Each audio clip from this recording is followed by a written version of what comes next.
Good evening, everybody. I'd like to call this meeting to order and approve the agenda.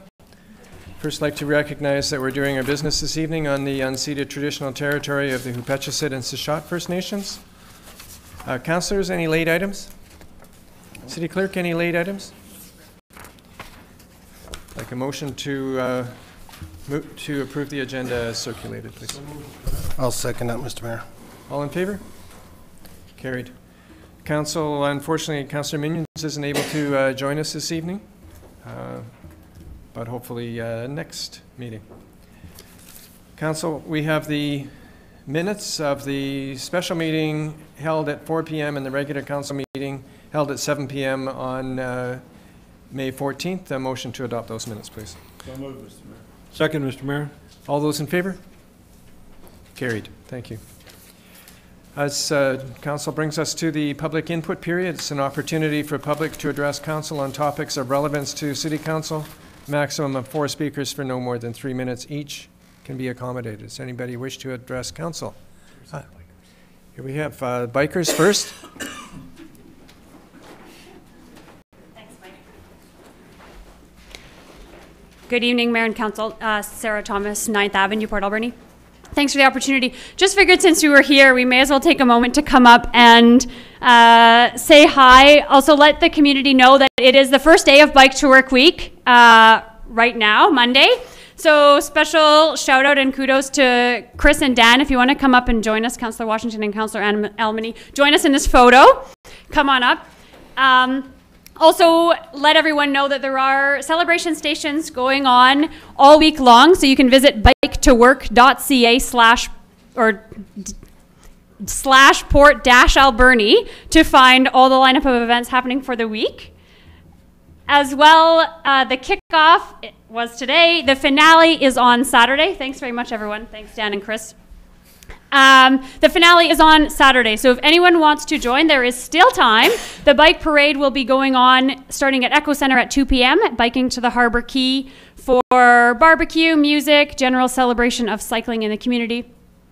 Finally, just wanted to take a moment to thank the many sponsors that have been involved in Bike to Work Week this year, making it possible. So City of Port Alberni Parks and Recreation, Coastal Community Credit Union Private Wealth Group, Aussie Cycle, Alien Sports, Healthy Habits, the Barclay Hotel, Valley Vision, Steampunk, Canadian Tire, the Port Alberni Rotary Club, the Kinsman, the City of Port Alberni, said Parks and Rec, Quality Foods, Bylaws Foods, Circle Dairy, No Frills, and the many volunteers who have participated to help make that possible. Also, for those who don't know, we held the bike counts again this year, just this past weekend. We had 31 volunteers out who counted over 400, nearly 500 cyclists on the roads. So thanks very much. Were they over what period of time? So that's what we do for the bike counts is 2 days, 1 weekday and 1 weekend day. The idea is to try and capture commuter cyclists. So the time frame from 7 to 9 in the morning and then 3 till 6 p.m. each day. Perfect. Thank you very much. Okay. Well, thank you.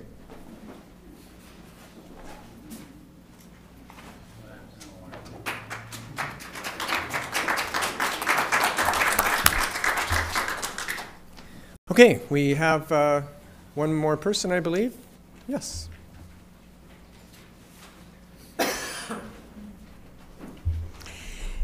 Good evening, Mayor, councillors.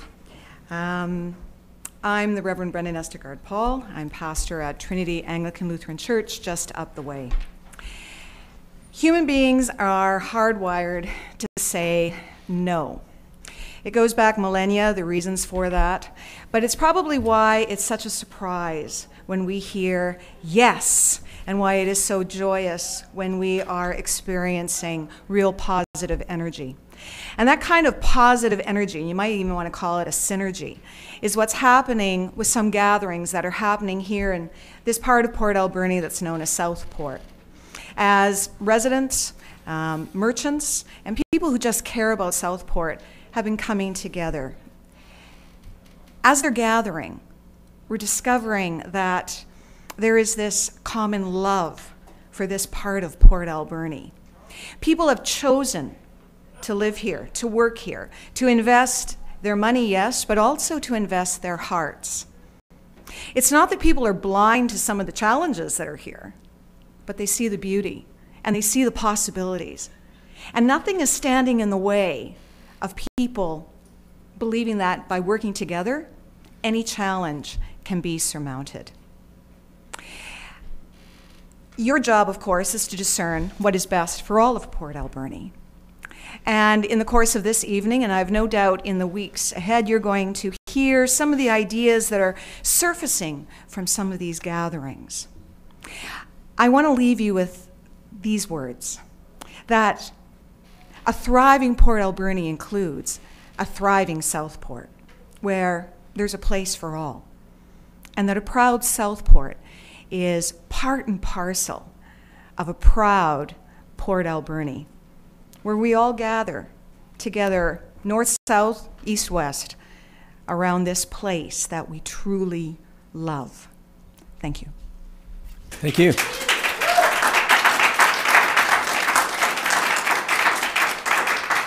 Okay, anybody else? Yes, sir.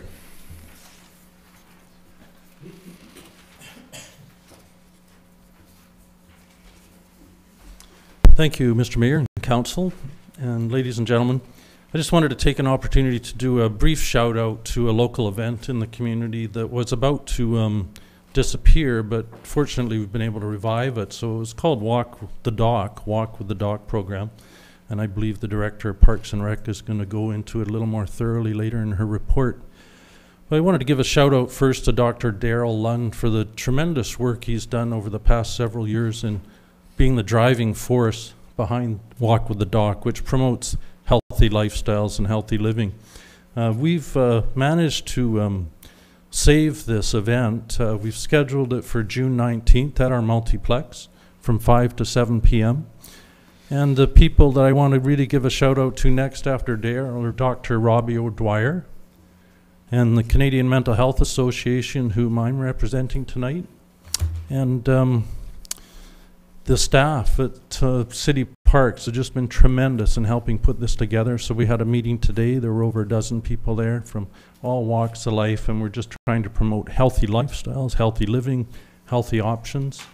So on June 19th, 5 to 7, we'd like to issue an invitation, of course, to everybody here, everybody in the community, to Mr. Mayor, all the council. Please come out and participate. Thank you very much for the opportunity to talk about it.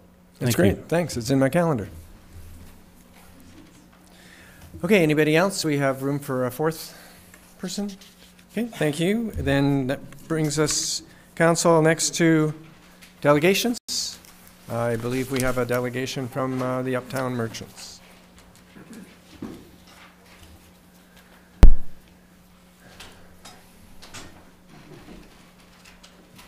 Mr. Mayor, councillors, thank you for allowing us to speak again this evening. You're going to be seeing a lot more of us in the coming months and years now that we've gotten organized. We're here tonight to speak about our plan for the Uptown area. We feel for quite some time now, and I've been very frank with CAO Ply about this, and I'm going to use exactly the words I used with him. We have been feeling upon the Uptown area as the poor second cousins for quite some time now. A lot of funding has been going towards the Johnson Road corridor, which I think is important because we do have a lot of tourists and individuals that pass by our community that way. However, we also need to remember our local residents. The Uptown area has lacked in beautification over the last several years, and we really believe that's something important. So once again, I've worked with CAO Ply, and we do have Rob now is coming to put in some new plants in our planters. We're very much looking forward to it. In fact, we're counting the days. We really want the Uptown area to become a gathering place, a social area for locals. Johnson Road is a 4-lane highway. People constantly pass through there every day. It's not generally a place where we can sit and have a nice quiet cup of coffee, share a cocktail on the patio. It's a busy street. And I live on the other end of town, so I commute this way every day. I know exactly how busy it gets. If you have to sit past 3 lights in Port Alberni, it's a very busy day, and it's probably July or August for everyone that's heading to Tofino and Ucluelet. We have been attending the Southport Community Gathering meetings, which this past weekend they have changed to Southport Proud Community Gathering meetings. It's been an extremely uplifting experience. People who have lived in our community a long time see things very differently than individuals who are new to our community. And the Southport Proud group is quite a few new individuals trying to make connections with other people in their community, trying to see what they can do to assist. So they have been very instrumental. We have been listening to them, and they've been very instrumental in helping us to determine what we want to see up in the Southport area. So I'm just going to go over a few quick points. They would like to see it be more walking friendly, which means we need better lighting. We're already working on an idea for that. I've also spoken, or my partner here, Kevin, and I have already spoken to Lori Kamiri. We wanted to know if it could be part of the storefront facade program. Thank you, menopause brain. Happens a lot. The facade program, she told me that that would be possible, but I now know that the beginning start for a facade program grant is $5,000. So for most Uptown merchants to spend that just on lighting is probably not reasonable.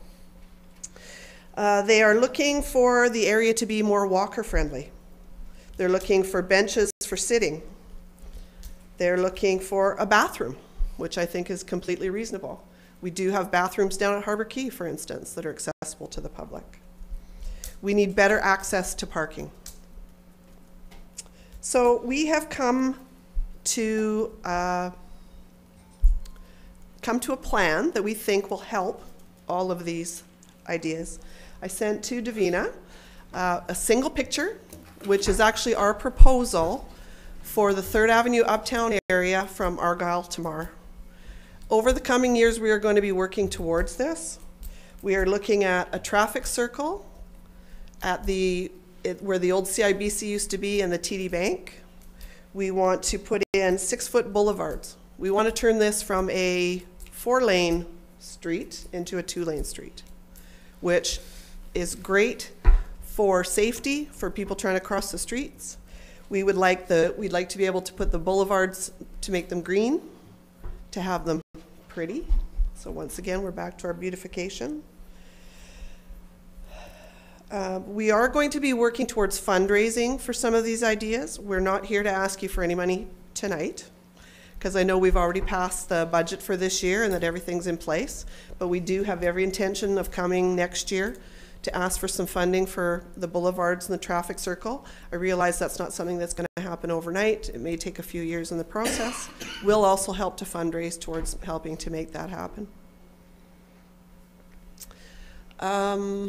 Sorry, my apologies. I probably left something out. We also have, Kevin is making a sign for the Uptown area. He's already talked to Wilf, and Wilf's going to check to make sure. I know that we have done this in the past. Wilf is going to check to make sure that this does not cause any traffic issues with people being able to see and driving. But it's a very funky looking sign that will attract people to the area. Part of our benches too, and now this is what has come out of our Uptown Merchants meeting, because we do have new, younger generation now opening businesses up in the area. And we thought we should have a theme, but we wanted something that carried on, not something that was trendy, that we'd have to be replacing in 3 or 4 years, something that's long-term. And the term hipster came up. Now, this is going to sound like I'm ancient. The only time I ever remember hipster was back in the 60s, and it was hippie. But it's not so far off, I was to learn. I had to ask Tatiana to explain what hipster meant to me, or meant to her. And basically, the young generation doesn't want to be a throwaway generation. They want to reduce, they want to reuse, and they want to repurpose. So we are going to be working with local artisans to try and repurpose items from our community that reflects what we've done in the past, that is hipster. They're going to be, sorry, that was somebody else's. They're hopefully going to be able to repurpose these items to make funky benches to sit on, to once again draw people to the area. We are looking at, as I said, wanting this area to be a social gathering place. So we have gone out today, as a matter of fact, on Flandangle's Kitchen and Gift Facebook has put out a request from feedback from the community as to what they would like to see in that area, what would draw them to that area, and we've done a $100 gift certificate as a motivation to get people to answer. So as you can see, we are working towards things. We've got all sorts of events that we're hoping to have go on this summer. Do you want to speak, or are you too tired? No, I can speak. Okay. Tatiana's going to share a little bit about her vision, and the one big event we have to relaunch the Uptown Merchants area, the Uptown area. And then Kevin's going to speak briefly on our art program for the Arts District down Argyle, which will also draw people up to our area and help the entire community. So thank you very much. We have a total of about 4.5 minutes left in our 10 minutes. It's not me you have to worry Sorry, I about. didn't mean to go on. So I am from Calgary, and when I moved to Port Alberni, I absolutely fell in love with it because of its charm. And I chose to live in the Uptown area on 7th Ave and buy a house, and I chose to have my business in the Uptown area because I believe in the vision. I believe in a community that can be rebuilt and stay strong and is beautiful out of what it is, not a vision of what should be and what is modern. And I think that we can really use all of our skills and talents to bring this to light. We're going to have an Uptown block party July 12th, Thursday, 4 to 9 p.m.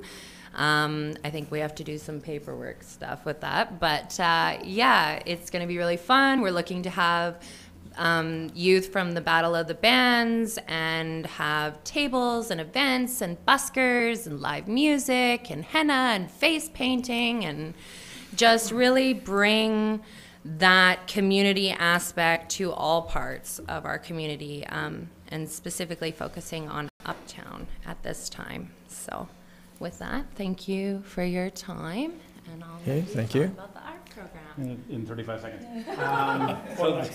So the concept for the art program is something I revisited from 5 years ago. We brought forward pillar program. I wanted to put 40 pillars down Argyle, from the top of Argyle down to the bottom of Argyle.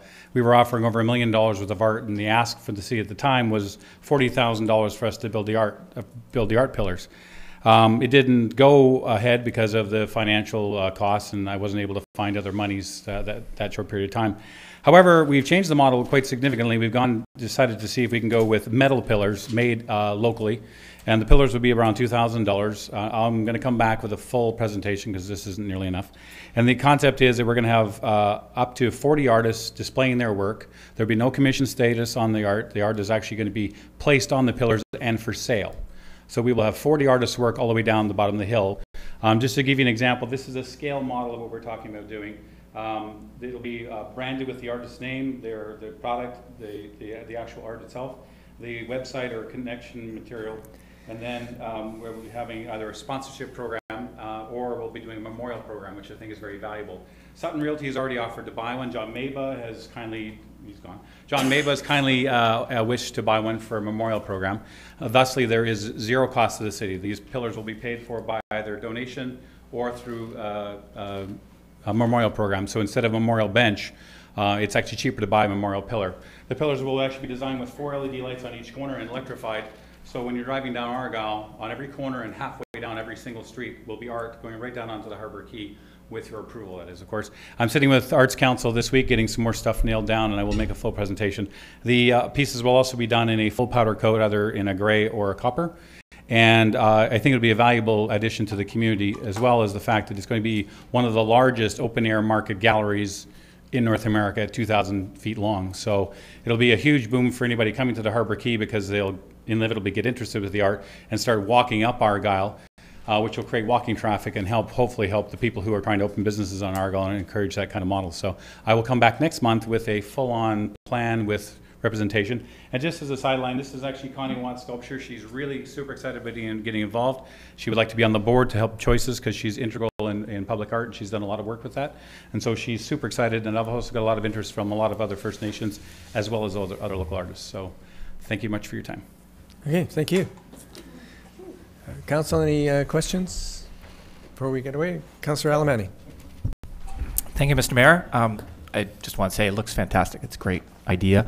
All of the cities out there that have created space for people, like you're envisioning on Third, that's how you revitalize. So it's really exciting to see you come forward with those ideas, and yeah, it's great. Great, thank you. Okay, Chris, Tatiana, and Kevin, thank you so much for your time. Councillor Paulson. Great job, you guys. Really excited. Historically, our family has been in Southport, either from my wife's side or my wife and I, for over 70 years. And it is an area where we feel safe, and we love this part of the city. And also, from our house, we have one of the best views in the valley, period. We can actually see the summit of Mount Washington from our deck. Just want to talk a little bit about the benches, and I'm really pleased that you're going to revisit that. Benches have come and gone in their incarnations on 3rd Avenue, and at some one point they were taken out because people were complaining that they became a place just to hang out. But I really like the idea. Lighting, I think, is another incarnation of lighting. We did lighting, probably 15 years ago, 10 years ago. I think that's a great impetus. Your entrance sign to the downtown area, where are you planning on? Oh, right in front of Tatiana's space, actually. There's a large garden area there, and there's a really ugly electrical box I've never really liked. So we actually had this preliminarily approved in the previous council. The only caveat was that I needed a space to work on, and I wasn't provided that. I actually reclaimed beams from the SOMAS when it was taken down, and that's the wood that the sign will be made out of. And it'll say Uptown, Port Alberni on it. It'll be done in a kind of a hipster style recycle, but at the same time still honoring the vintage style of the community. And the same thing with the benches and the artwork we're talking about doing on 3rd. Because on Argyle, I'm focusing on like art, whereas on 3rd Avenue, I want to focus on functional art, where it's a bench, it's a sign, it's a receptacle, something to do with taking something that's historically valuable and then just revisioning it as something else, and having artists kind of use their thought pattern to do that. Don't want to put any pressure on you, but maybe one at the other end too. Where for? On Mar. On Mar, yeah, for sure. Mar and Argyle. Oh, for sure. Okay. Well, the idea is we want to put art down here, and then the concept will be that we'll be able to source art into the community, because it's going to be for sale. We're hoping that Rotary and Kinsman would want to purchase a piece and then donate it to the city through that too as well. So, thank you very much. Okay, thank you.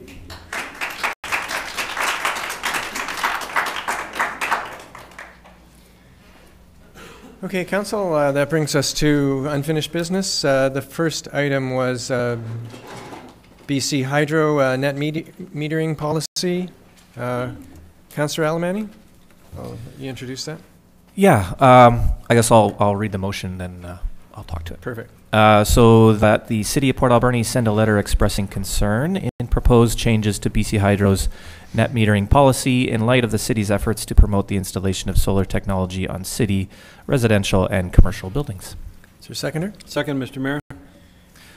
So just to speak to it, this is in response to some, I guess, a press release from BC Hydro really on a change in their net metering policy. The bottom line was that they went from basically anyone could install something on their home, or a business could install it on their business roof, or a city on their city roof, and be able to create as much energy as they would like. The change is that now you will only be able to create as much energy as you use in a year. So you basically can't create more energy in a year than you would use. So that changes the dynamic and changes the cost effectiveness of those kinds of installations quite dramatically. So I've been talking with other councillors in other communities, sort of around these lines, and I know that there's probably going to be a push in the next UBCM to address this. So just to get that ball rolling, a few cities are passing motions along these lines, just to support that going forward. Just to come up to BC Hydro and ask them, you know, kind of what implications are going to be from this, and expressing concern on the many great installations that have already happened in other communities, and hopefully in ours as well. Okay, thank you. Anything else, Council? Councillor McClellan? Yeah, I understand the request to have the hydro revisit what they announced, and I don't know if they're going to do what they said they're going to do, by the way. Neither is anybody else, maybe not even them. But I do have a bit of a problem in watching the figures go by. It seems to me like what the hydro is paying people who have a thing is more money than what it costs to get hydro the rest of the way, and that means that I'm paying for that. So I got no problem with people doing whatever. I mean, I think wind is great. I don't see sun for Port Alberni, except for a few months of the year. I don't see it as a valid thing or a viable thing, but someone wants us to put the money out and do it. Hopefully not the city taxpayer, but otherwise, wind, tidal, I think is something the city could do. We have actually, I think, some of the better places to use tidal energy. I spent a bit of time, as you know, this early spring in Australia, where they have a lot of solar energy, houses with whole roofs and half roofs full of solar power, but they get sun all day, every day, mostly 12 months of the year in the parts that I was in, but they still had a lot of problems, and they weren't getting it back in to the grid at what they were counting on, and it seems like the technology is still being developed. So I think we should be cautious on what we do, but I'll support this motion and see what we can get out of hydro. Thank you. Councillor Alberni? Just to clarify a little bit, while it mentions solar technology, because that's what we're doing at the city, the net metering in general can be any renewable energy source. So it can be wind, or it can be hydro, solar, anything that you can hook up to a building. So it's not only solar related, but thanks. That's good. Okay. On the motion, all those in favor? Opposed? Carried. From the Director of Finance, we have a report on the employer health tax impact on the city budget. The report is dated May 22nd, responding to our request for more information regarding the employer health tax budget implications. There's also a couple of letters from other municipalities about this very topic in tonight's package. CAO, are you able to respond to questions on this one? Sure, Mr. Mayor. Would you like me to explain the chart on the screen? Yes, please. So as Council is aware, the provincial government is implementing an employer health tax intended to replace the MSP premiums, which are generally paid by citizens. The city incurs costs paying MSP premiums for the majority of our employees as per collective agreements. And so the combination of the withdrawal of MSP premiums and the introduction of employer health tax is shown in the graph on the screen. You'll see that in 2018 and 19, the MSP premiums are 50% of what they were in 2017. So the city's cost is cut in half on the MSP premiums. And the new employer health tax is implemented effective 2019. And so the effect is that in 2018, we actually see a reduction of about $107,000 in total costs because of that reduction in MSP, and the EHT is not yet applied. However, next year we'll see an increase of about $155,000 over 2017 costs. And then starting in 2020, things will settle out. MSP will be gone, and the cost to the city will be $53,000 in 2020, increasing, we think, 2% per year based on what we anticipate collective agreement bargaining costs to be. So that the net impact on the city is in the range of $60,000 per year, and except that there's an anomaly in 2018 and 19 with a decrease and then a big increase. I can answer questions, Mr. Mayor, if you like. Councillor Alberni. Thank you, Mr. Mayor.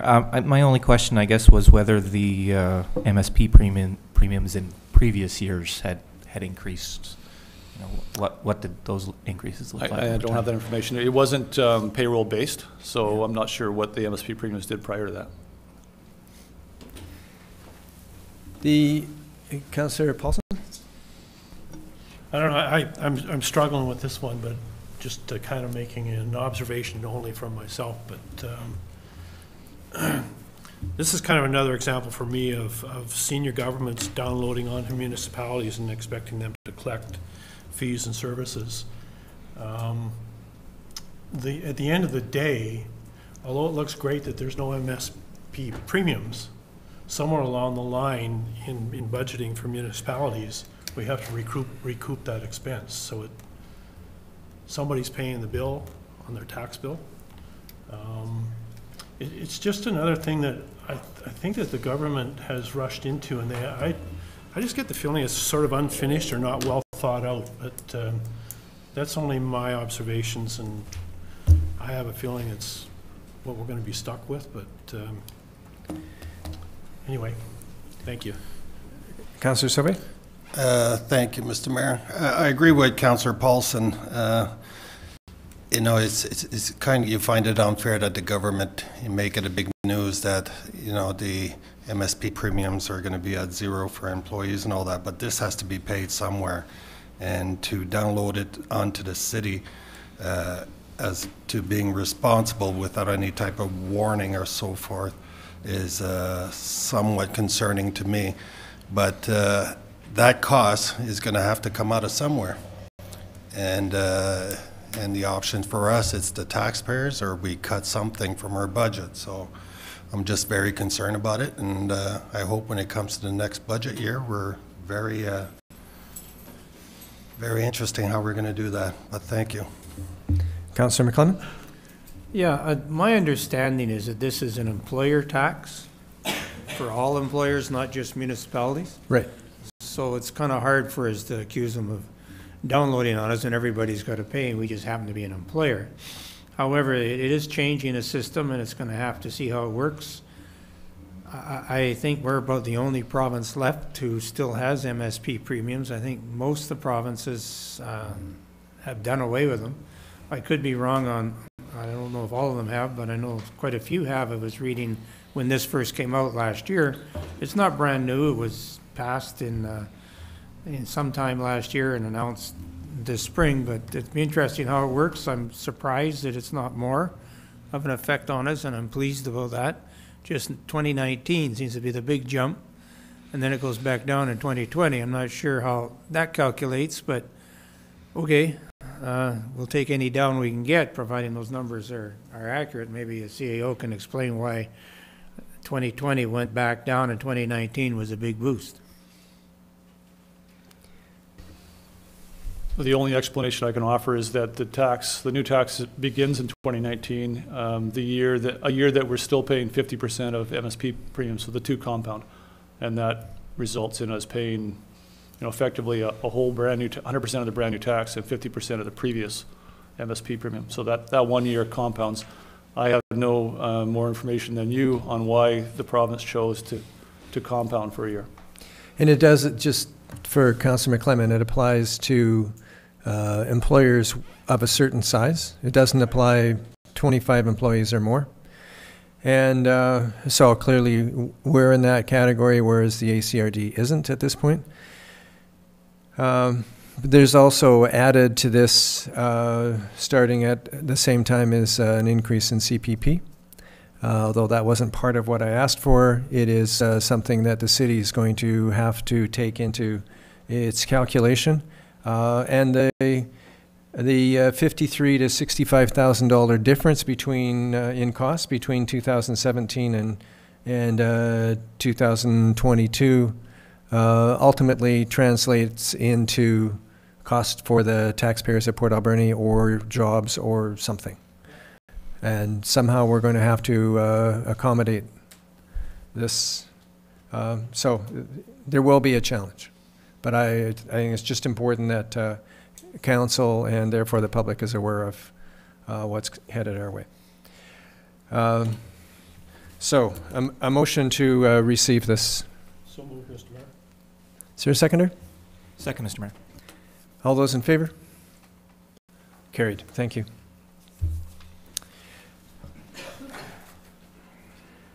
That brings us then to staff reports. The first one is on accounts. Councillor Washington.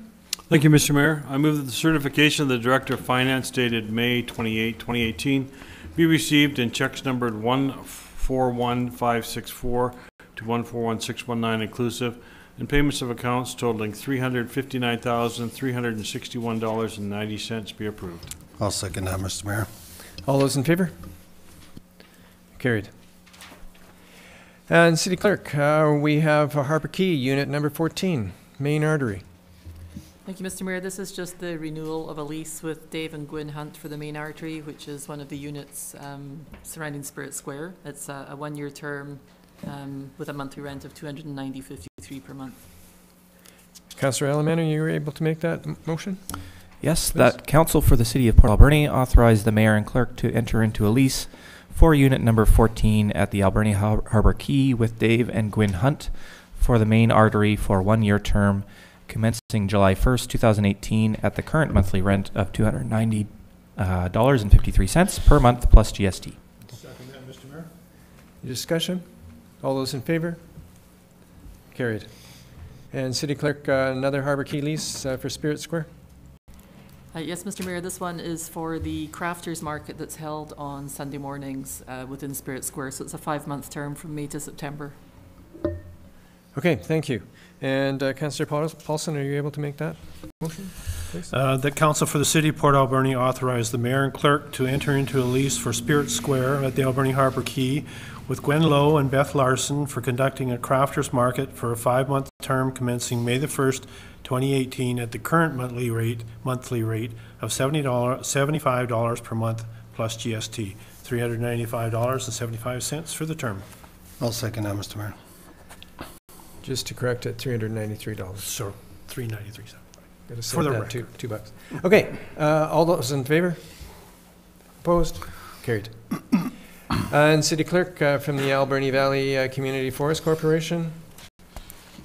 Mr. Mayor, resignation was received from Les Strachan from the Alberni Valley Community Forest Corporation. He was representing Sprout Lake electoral area. Penny Cote, the ACRD director for that area, has nominated Bob Cole as a director, and he has already signed consent to act paperwork, and just need a resolution of council now to confirm the appointment. Thank you. Councillor McClellan, are you able to make that motion? Yes, Mr. Mayor, that the Council of the City of Port Alberni receive the resignation of Les Strachan from the Alberni Valley Community Forest Corporation, appoint Bob Cole as director effective May 29th, 2018, representing the Sprout Lake electoral area as nominated by Penny Cody, ACRD Director, Area D. Is there a seconder? Second, Mr. Mayor. Mr. Mayor, I just would like to comment that it seems that since the first person that was nominated for Sprout Lake, who attended all the meetings and still does, but now he's the manager, so he kind of has to, I guess, they haven't been able to, mostly they've been vacant at the meetings. I think 1 or 2 times over the past several years, someone has been there. So hopefully this time Bob Cole will be the one that makes it. I hope so. Okay. All those in favor? Carried. And current status report. Council, any questions on the status report? Councillor Washington? Thank you, Mr. Mayor. I'm just taking in our presentation today about the 3rd Avenue, and I'm thinking our item 16, which is the alternate truck route other than 3rd and Anderson, maybe has to go from a low to perhaps a medium, at least a medium, to get some action done on that in the event that things happen up on 3rd Avenue. I think you're right. We need to get moving on that one as quickly as we can. So CAO, do you need a formal motion to do that, or can you move that up in Mr. Mayor, if you wouldn't mind, a motion to move it up would be appropriate. Okay, Councillor Washington, you want to make that motion? Thank you, Mr. Mayor. I move that we move item 16, which is the report recommending alternate truck route options other than 3rd Avenue, from a priority low to a priority high. I'll second that motion, Mr. Mayor. Any discussion? Councillor McClement? Yeah, it's been here a long time, and we thought we had it once, but things went south about in the previous council. So hopefully, maybe we can revive it. I know you've tried, Mr. Mayor, and we've talked to Western Forest Products, who were integral in having that, being able to put that in. And I do recall the day that they said, "Nah, go away." So if anyone wants to know why, they can ask me privately. Okay, Councillor Sauvé? Yeah, just to mention, I understand how certain companies might feel about it, but again, Uptown 3rd Avenue is City of Port Alberni, and we have our bylaws, and if we have a no trucking route, so be it. So, thank you. Okay. Anything else? Okay, on the motion then, all those in favor? Carried. Anything else on the status report? Councillor McClement? Yes, Mr. Mayor. Number 7.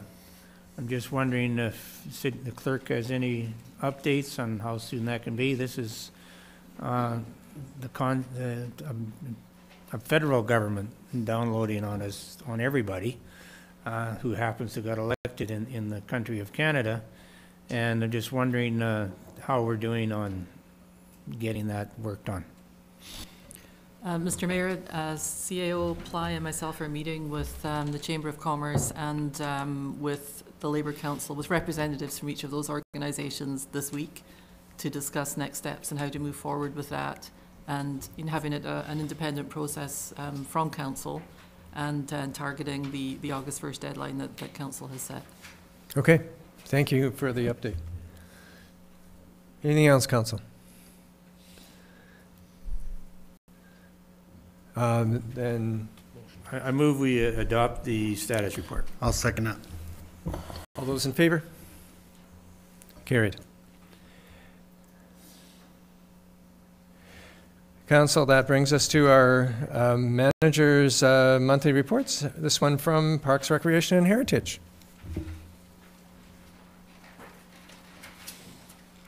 Thank you, Mr. Mayor. Welcome. Thank you. So just to recap from Mr. Douglas when he arrived this evening, June 19th is our annual Walk with Your Doc event. We've elected to move it inside this year to the multiplex, so everyone has the opportunity to take advantage of our new PlexFit walking route indoors there. So again, it's 5 to 7 p.m. on June 19, and our local partners with the City of Port Alberni are Island Health and the Canadian Mental Health Association. So hope to see everyone there, and I welcome Mayor and Council any questions they might have regarding my report. Councillor McClement? Yeah, when Mr. Douglas was at the mic, he suggested that this had died and was going somewhere and had to be revived. I hadn't heard of it dying, but did it? It was revived before it flatlined, so it was well on its way, but the irony is that AED was instituted and it was revived. Okay. Councillor Alamani. Thank you, Mr. Mayor. I was just wondering about the, you have a note on the Roger Creek Park fall protection. I wasn't able to go down and see that, but can you explain where that fall protection is at all? Yeah, so I viewed it actually this morning, and so we've got, I believe, 16 inches of fall protection that's been installed around the new playground there. And so we're in the process right now of erecting the new swing set, and so when the swing set's ready to go, then we'd like to open the whole new area of the park together. Okay. Councillor Paulson?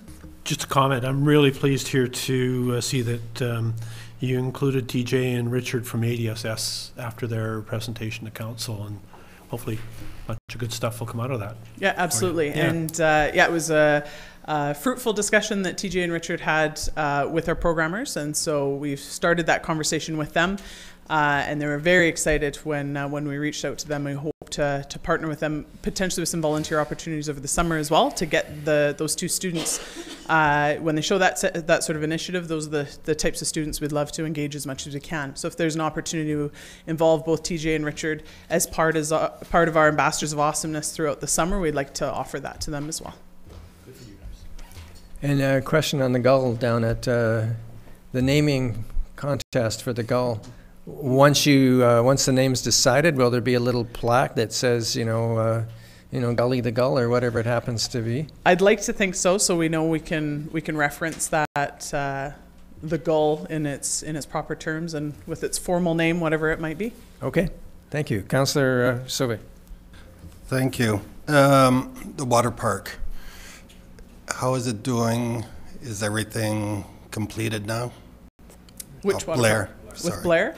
Our initial intention was to look at to have it out of commission essentially for the summer period. And so we've determined that is not the preferred course of action. And so what we'd rather do is we'd rather do what we can to repair, to have Blair Park open throughout the summer months, and then look the Labor Day weekend to do the repairs, as opposed to middle of June or beginning of July, shut it down for the entire July and August period, would not be a fun time for community. So we're looking for resurfacing complete? Correct. Yes. And second, for public's knowledge, I was wondering when the water park is actually active or not. What's the operating hours for because I know there's a timer. Is that for the off hours? So at Blair Park, there isn't currently a timer at this stage. So it's generally when the space is rented. So I'm actually in discussions right now with our parks operations supervisor to discuss opportunities for a timer there. So there's an opportunity for community to arrive at any given time during daylight hours and turn the faucets on under their own purview rather than our operations staff. Okay. So just to clarify that, as far as there'll be some patchwork done to ensure that the surface is safe and playable during the July and August period, and then a more significant repair will occur after the hot summer period. Thank you. Okay. Councillor Paulson, are you able to move receipt of this report, please? My alma mater, yeah. The monthly report from the Director of Parks, Recreation and Heritage, providing information about current departmental operations, be received. Second. All those in favor? Carried. Thank you very much. Brings us to bylaws and council. First one is automated vote counting system authorization and procedure. Maybe just City Clerk, are you able to just set these two up for public that'll be listening or watching? Yes, Mr. Mayor, the automated vote counting bylaw, nothing has changed. This was previously included in our election bylaw. It was one big, sort of more cumbersome bylaw. So just for ease of reference, we've taken out the automated vote counting part and the procedures, put them in their own bylaw. So it allows us to use voting machines and tabulating procedures to count ballots. Okay, thank you. Councillor McClellan, are you able to make that motion, please? Yes, Mr. Mayor, that the automated vote counting system authorization and procedure bylaw number 4963 be now finally adopted, signed by the mayor and clerk, sealed with a corporate seal numbered 4963. I'll second that, Mr. Mayor. All those in favor? Carried. And Councillor Washington, the election and assent voting? Thank you, Mr. Mayor. That the election and asset voting 2018 bylaw 4964 now be finally adopted, signed by the mayor and clerk, sealed with the corporate seal, and numbered 4964. Seconder? I'll second that, Mr. Mayor. All those in favor? Opposed? Carried. And Director of Development Services, from the Advisory Planning Commission, we have a summary report, Council, of the May 17th meeting of the APC, is provided for our consideration. And then as well, zoning bylaw text amendment on Butte Street. Mr. Smith, if you could just please review the ask and the solution. Certainly, Mr. Mayor. So we've received an application to amend the text. This application comes from an owner of an existing group home within our community and a single-family dwelling. And our bylaw, there's not a special zoning for small group homes within the community, and they're regulated through our definition of family, which limits the number of unrelated people to 5. And this facility was requested by Island Health to see whether they could take on an additional bed, in other words, up to 6. And that prompted this application to potentially make that amendment to allow that to occur. So what is being forwarded, and although it will apply to this property, will also apply citywide where applicable. And we've taken the time to clarify our definition a little bit, and the unrelated people of 5 will still stay for the balance of the community. We will allow it to go up to 6, where it's a provincially licensed group home in a single family dwelling. So that's the fundamental change that is being requested. And it was also recommended that where that is the case, that 1 additional on-site parking space be required, primarily for staff. Most of the residents don't have vehicles, but these facilities are staffed. And I'd be pleased to answer questions. And this is coming before it was recommended by the Planning Commission, and we'll go forward to a public hearing if Council moves these motions. Right, thank you. Any questions, Council? Councillor McClellan? Yeah, so I take it this is a private operated under contract to VHA? This particular facility is, yes. Okay, how many of these do we have in town? We keep hearing we need facilities for mental health situations, and I know there's so many different ones and dealt with in different ways.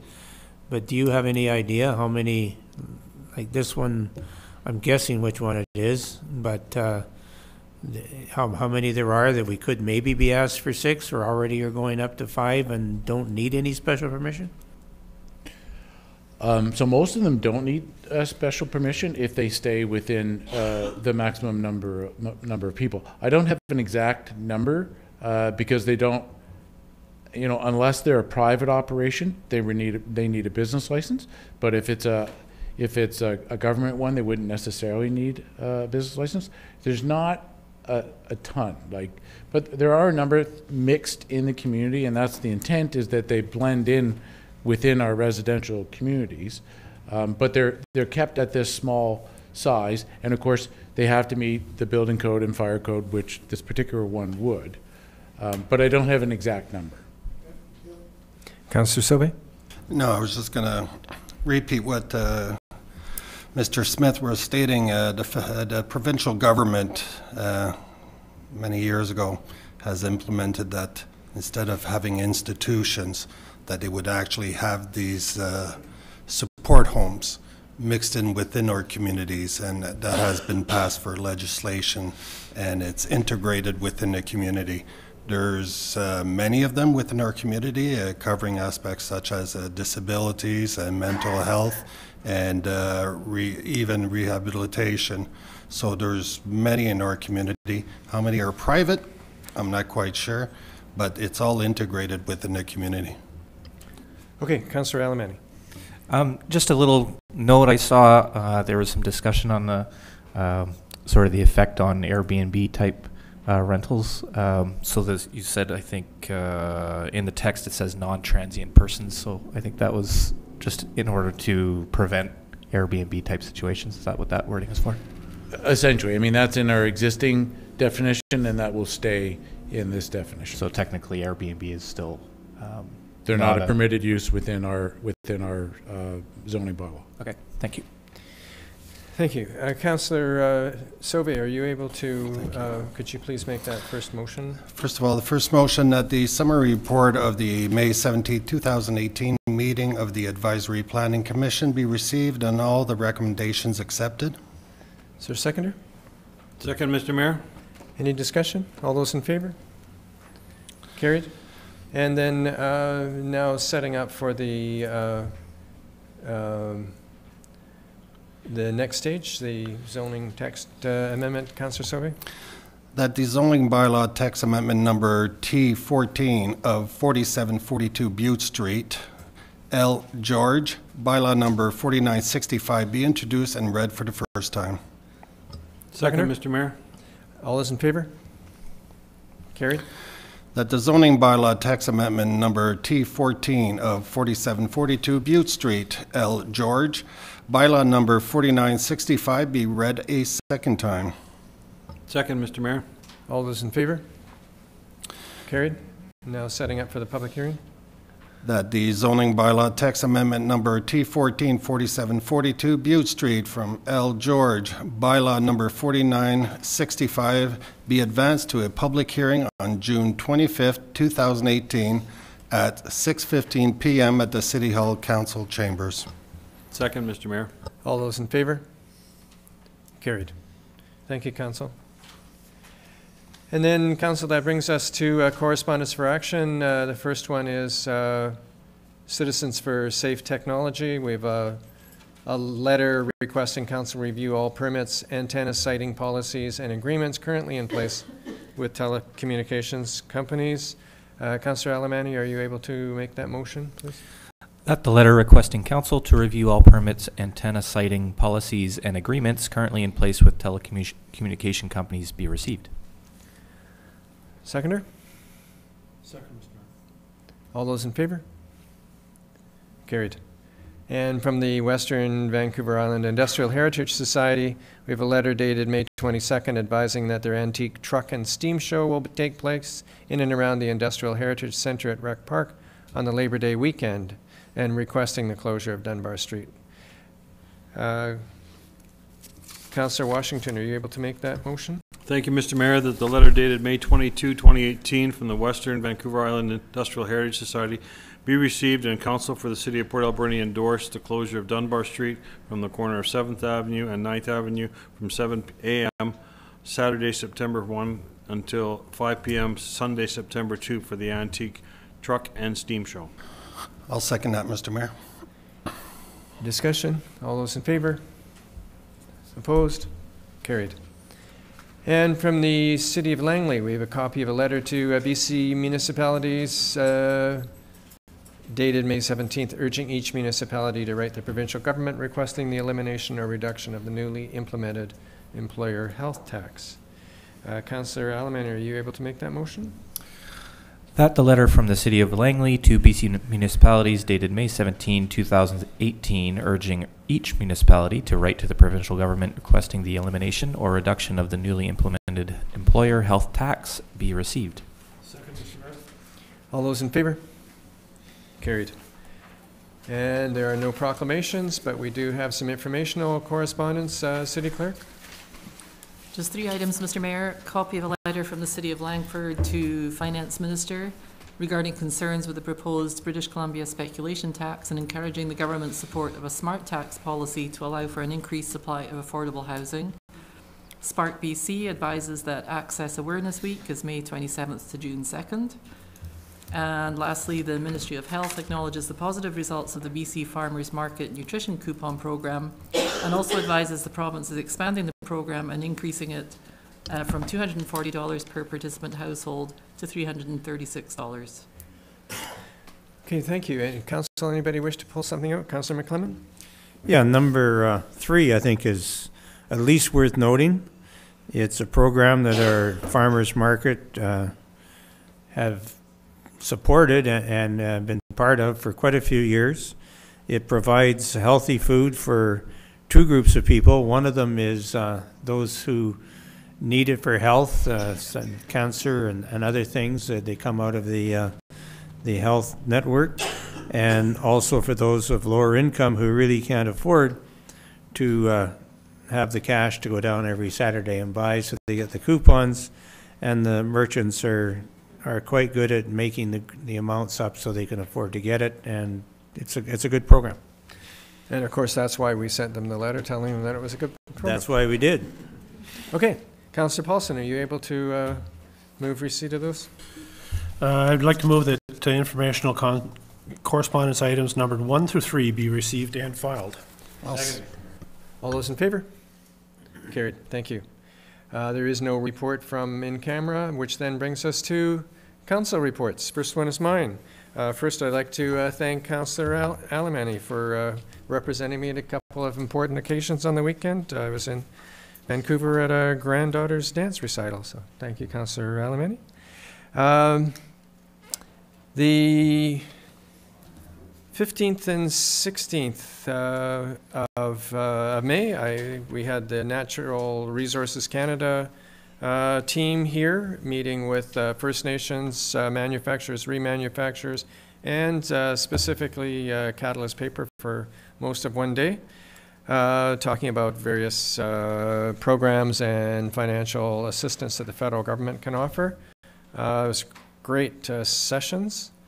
May 17th, I had a meeting of the parade committee. We're working on the July 1st parade.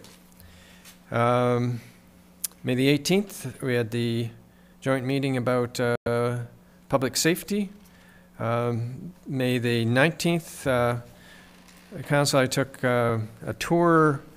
I conducted a tour of the ADSS for the 50th grad reunion for 1967 group, and as well attended the Kinsman dinner. It was the 2018 BC Convention for District 5, which is British Columbia, that was held here. It was a great dinner, a great occasion, great event. The 21st, 30th anniversary Empire Day Parade and celebration in Cumberland.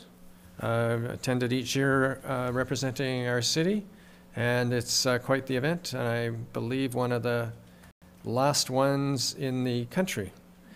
23rd of May, I attended the Chamber of Commerce AGM and luncheon, and then, of course, the ACRD meetings. 24th, there was the AV Community Foundation, the AGM and Grants evening, their presentations. It's a very impressive amount of money that the foundation gives out each year to very needy groups and worthwhile groups. And the 25th, I was on a forestry field tour held by Island Timber, looking at 3 specific sites with a couple of teachers from ADSS. And as well, Port Days are coming up, Council, June the 16th, and we're looking for volunteers. So that's my report. I move acceptance of our report. Second, Mr. Mayor. All in favor? Carried. Thank you. That then brings us to our regional district report. Councillor McClellan. Yes, Mr. Mayor. The regional district this past week didn't have a whole lot that was pertaining to the city, but there was one particular item that actually came under informational correspondence, I believe, that I find very interesting, and that is that we did nominate someone from the Alberni Valley to be on the BC Ferry Board, and BC Ferry Authority, pardon me.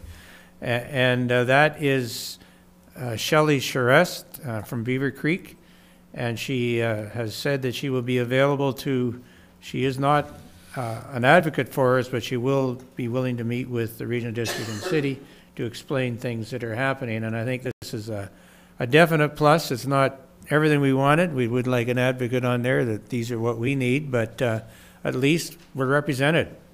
And it's the first time in a long time. So when she takes her position, we should invite her to come in. No, I think we should maybe work with the ACRD and do that. And the other thing from the ACRD is that the road on the highway to Tofino and Ucluelet is facing a lot of closure. And if you want to check on the web page, they've got the schedule there. And starting in 25th of May, which didn't have any, and then it's now going to be closed for a while from 5 a.m. to 7 a.m. and 12 p.m. to 1 p.m. and 30 minutes at a time in between all those times. And then you're going to get into the exciting times when it's going to be down from 1 a.m. to 4 a.m. and 5 a.m. to 7 a.m. and 12 p.m. to 1 p.m. and 10 p.m. to 12 a.m., except for the 30-minute delays at other times.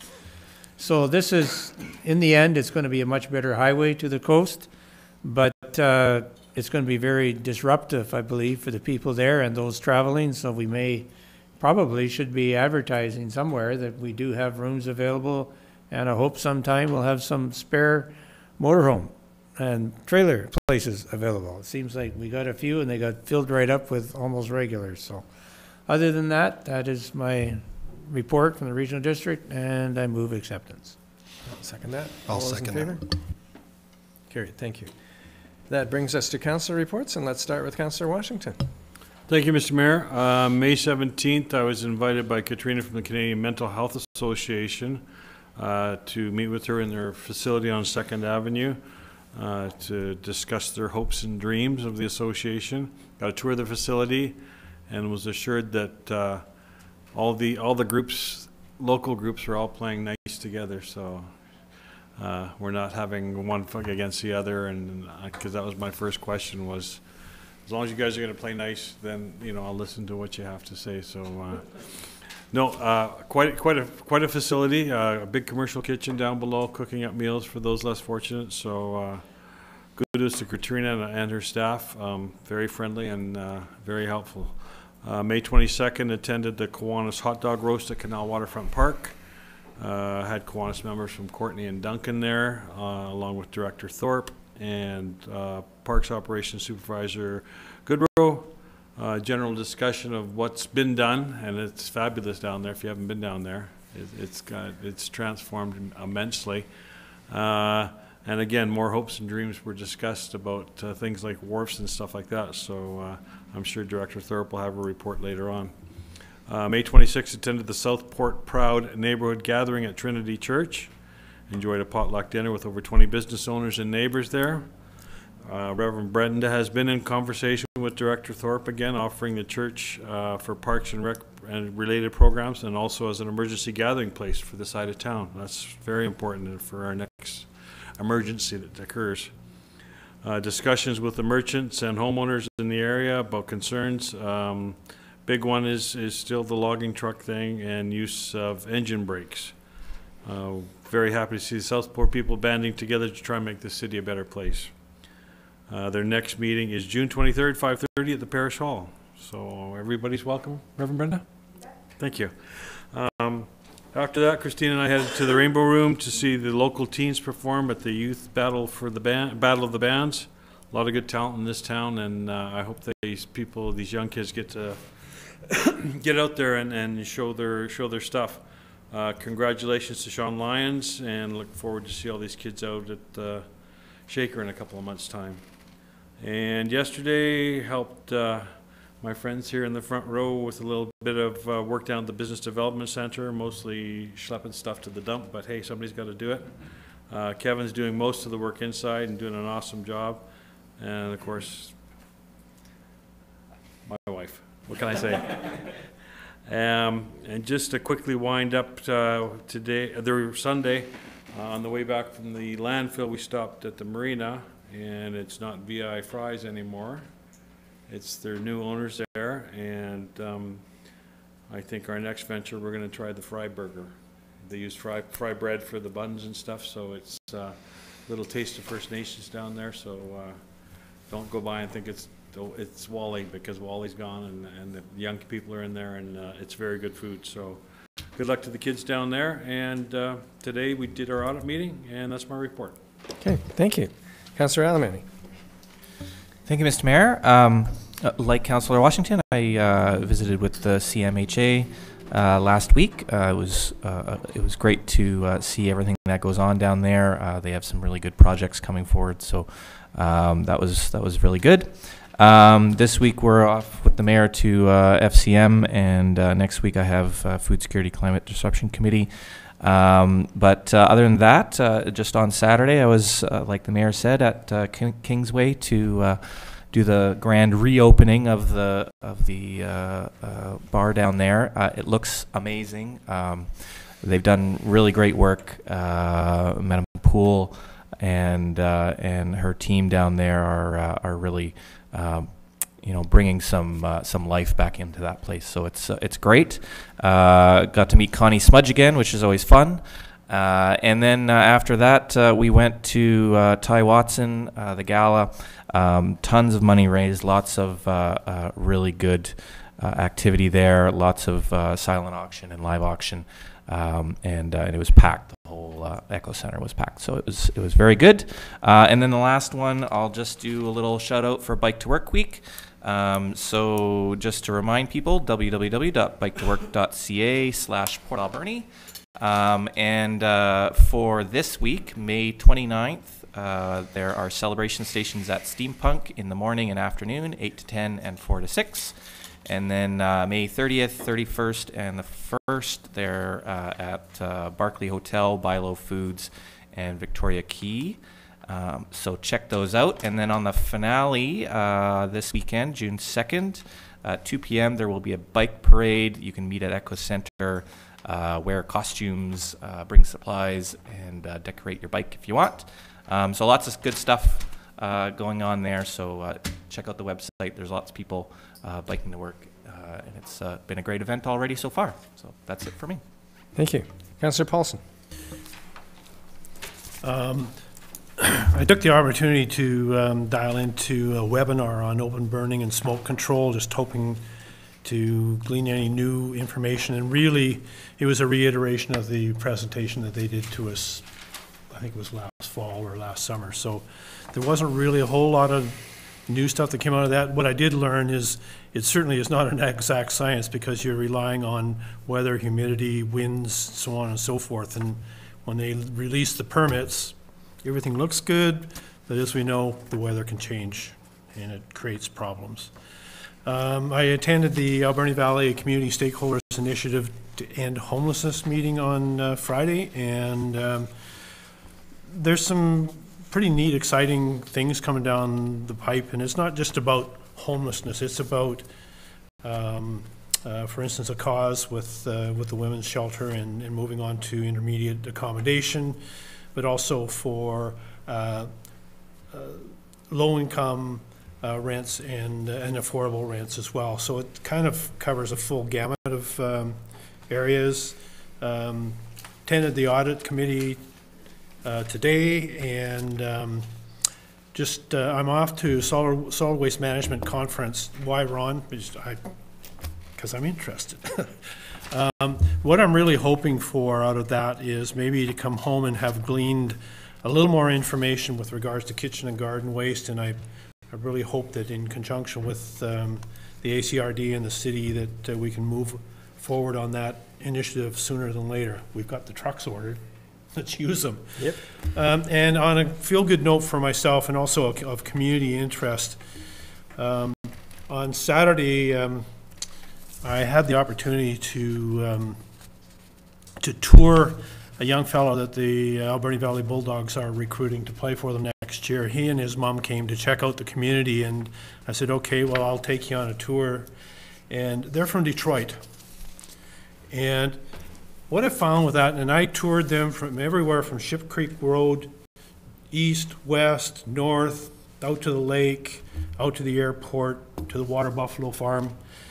And every once in a while, we have to step back, I think, as a community and look at our community through other people's eyes.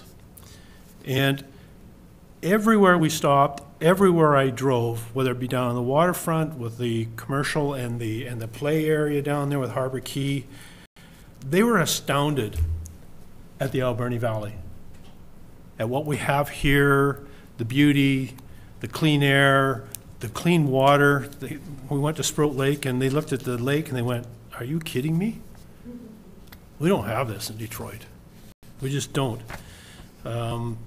So, like I say, just every once in a while we have to remind ourselves that we should take a look at our surroundings and appreciate what we have and enjoy what we have. And based on what they saw, he's really stoked to come back and be an Alberni Valley Bulldog. He is a kid that's committed to Princeton University in 2 years, and we're pleased to have him here. And they're Italian descent, and they know how to cook spaghetti and pizzas from scratch. So I'm going to take them up on that. And that's my report. Councillor Sauvé. Thank you, Mr. Mayor. Been very busy for the last 2 weeks. Apparently, our community policing office at the police station, we start training a lot of people that came forward to volunteer and so forth for the our business high visibility patrols and so forth. So looking forward to that. On the 17th, the advisory planning meeting in discussion tonight that we spoke already on 4742 Butte Street. On the 25th, AVI CCS, Councillor Paulson pretty much discussed a lot about the meeting already. There was a special INEO took an initiative to distribute some food distribution pamphlets that's all around town now, and I've distributed through social media. It's a great place for those in need to, you know, find out where food is available and what services also. At the meeting also, I really encourage the committee, which I'm liaison to really take a part in endorsing and a lot of many projects, nonprofit projects that are happening within our community, and endorsing the same and bringing this information forward to council through their endorsement. And on the 28th today, we had our audit committee, and that's about it, Mr. Mayor. Thank you. Thank you. And Councillor McLennan. Thank you, Mr. Mayor. Yeah, I guess one thing I would like to talk about at least is there's a meeting coming up, and maybe I should have done it under the ACRD next Monday, and it's to do with the possibility of making a marine protected area about a few hundred kilometers off our western Vancouver Island coast. And it sounds good on the surface, but it looks to me, and I've been doing a lot of reading, there's a lot of background reading on it, it looks to me that it's very likely that tuna fishermen, sports and commercial for Canada will be, if they're not allowed to fish in that area, which is usually what a marine protected area is for, it'll all be in the U.S., and there won't be any more Canadians getting it because it's directly just off Canada's coast, not also the U.S. coast. And it always seems to me like we get the short end of all these sticks, and nothing happens down there. We still haven't got the money back from the Pacific Salmon Treaty. It's still sitting in somebody's bank account. The fishermen haven't got it, and neither do the communities. So that's something I think that we should be considering. Also, in the past little bit, last weekend I was at the Black Powder, the main rendezvous that we have in our area, and there was about 70 shooters. Kind of interesting, and didn't get as many tourists this time, but I think probably because there was some logging around and people were a bit nervous coming down. But anytime you want to come down and see us, when we have one of those things going, you're more than welcome. And Mr. Mayor, I had one other thing, but I don't have a pen to write it down, and I plunked it. So I'll just move all these wonderful reports. I'll second that, Mr. Mayor. All in favor? Oh, I remember. All right. I do remember that on June the 12th, I believe it is, a Tuesday, there is a session at Shars Landing where people are getting together to encourage people to run for office, city council, school board, etc. in these elections, and there's particularly interested in getting females there to run. So it's a whole bunch of, not a whole bunch, but several well-respected women in town who are have been in office in town over the years, and they're going to be there. So I recommend as one thing to get people ready, and people use that. Okay. Now I'll make that motion. All right. So on the motion, all in favor of accepting these? Thank you very much. Carried. And there is no new business. That brings us to question period. Is there anybody in the audience who wishes to ask council questions? I saw this hand go up first. Mike? Yes, employer health tax. Come over here to the lectern, please. On the employer's health tax, and then before you ask your question, just identify who you are. Sure. My name is Mike. I'm with the Alberni Valley News. Great. Just wondered, with the increased cost, roughly $60,000 a year, is council going to revisit that anytime soon to determine what where that money will come from, or is that essentially put off till budget time? Well, it'll be a consideration during budget time, but we needed to know that it was coming. Okay, okay, so there's no further meeting in the meantime to discuss that? No. Okay, thanks. Thank you. Mrs. Washington. Yes, I don't have to identify myself. It's actually not a question. I just like to make a comment. I want to thank the city staff. With what we're trying to do in the Uptown area, CAO Ply, Scott Smith, they've all been super wonderful. They've met with us at a moment's notice. They've tried to help us go forward with some of the things that we are doing. It's obvious that when there's a group engaged in making changes, the city staff is more than happy to work with them. And it's been a pleasure. Thank you. Okay, thank you. Okay, motion to adjourn, Council? Motion. Second. All in favor? Carried. And Council, oh, the sun just went about 2 minutes ago.